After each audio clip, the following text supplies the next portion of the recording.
After Jesus was born in Bethlehem in Judea, during the time of King Herod, Magi from the east came to Jerusalem and asked, "Where is the one who has been born King of the Jews? We saw his star when it rose and have come to worship him." The Magi were not kings. They were scholars, astronomers, and seekers of truth, most likely from Persia or Babylon.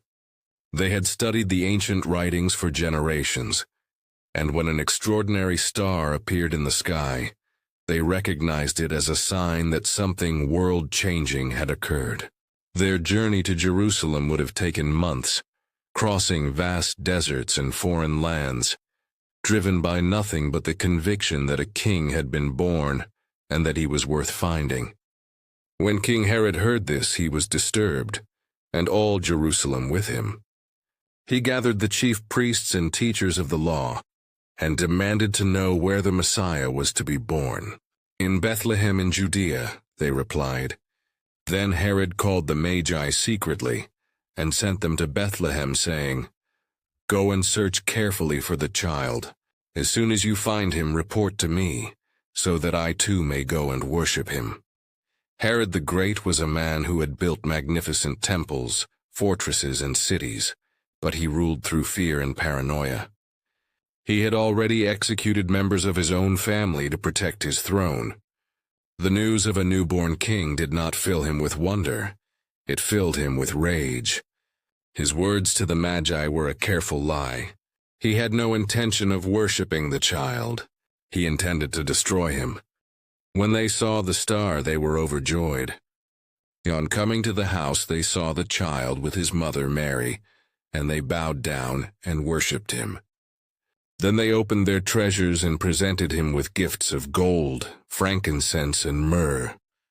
And having been warned in a dream not to go back to Herod, they returned to their country by another route. Gold was a gift fit for a king. Frankincense was used by priests in temple worship, an offering to God. Myrrh was an ointment associated with burial and suffering.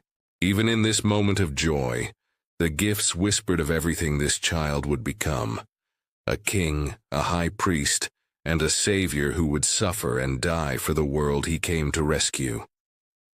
The Magi bowed before a toddler in a humble house, and in doing so became the first Gentile. When they had gone, an angel of the Lord appeared to Joseph in a dream. "Get up," he said.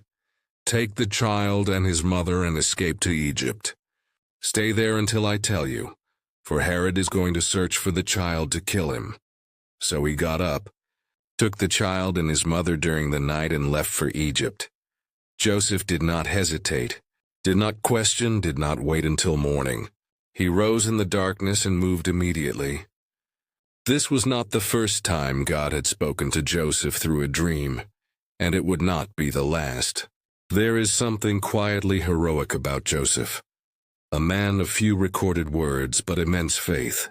He protected what had been entrusted to him with urgency and obedience, asking nothing in return. He stayed there until the death of Herod, and so was fulfilled what the Lord had said through the prophet, "Out of Egypt I called my son."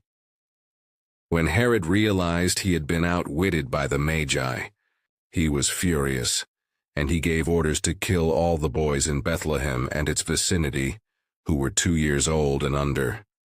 Then what was said through the prophet Jeremiah was fulfilled. "A voice is heard in Ramah, weeping and great mourning, Rachel weeping for her children and refusing to be comforted, because they are no more." The massacre of the innocents is one of the darkest moments in the Gospel of Matthew. Bethlehem was a small village. Scholars estimate perhaps 20 to 30 infant boys were killed. Each one a name, a family, a mother's heart shattered. Matthew does not look away from this grief. He records it alongside the prophecy of Jeremiah, reminding us that God saw this suffering too, that it was not hidden from heaven, and that it was not the end of the story. After Herod died, an angel of the Lord appeared in a dream to Joseph in Egypt and said, "Get up, take the child and his mother and go to the land of Israel. for those who were trying to take the child's life are dead. So he got up, took the child and his mother and went to the land of Israel. And he went and lived in a town called Nazareth. Nazareth was a small, unremarkable town in the region of Galilee, so obscure that when Jesus later began his ministry, people would ask, "Can anything good come from Nazareth?" And yet this is exactly where God placed his son, not in a palace, not in Jerusalem near the temple, but in a quiet northern town where he would grow, work with his hands, and live in hiddenness for 30 years before the world knew his name. Matthew 2 is a chapter of contrasts. Wise men travel thousands of miles to worship, while religious leaders just a few miles from Bethlehem don't bother to make the journey. A ruthless king tries to extinguish the light, while a humble carpenter shields it in the night. Egypt, the land of ancient bondage, becomes a place of refuge. The least likely people in the least likely places become part of the greatest story ever told.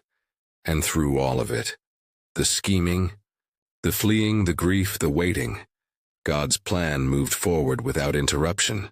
Not one prophecy failed. Not one promise was broken. The child survived. The story continued. Whatever you are facing today, this chapter reminds us that God's purposes cannot be stopped by the powerful, the fearful, or the cruel. He is sovereign over every king and every circumstance, and he is faithful to complete what he has begun. The Lord foils the plans of the nations. He thwarts the purposes of the peoples, but the plans of the Lord stand firm forever, the purposes of his heart through all generations. Psalm 33 verses 10 and 11.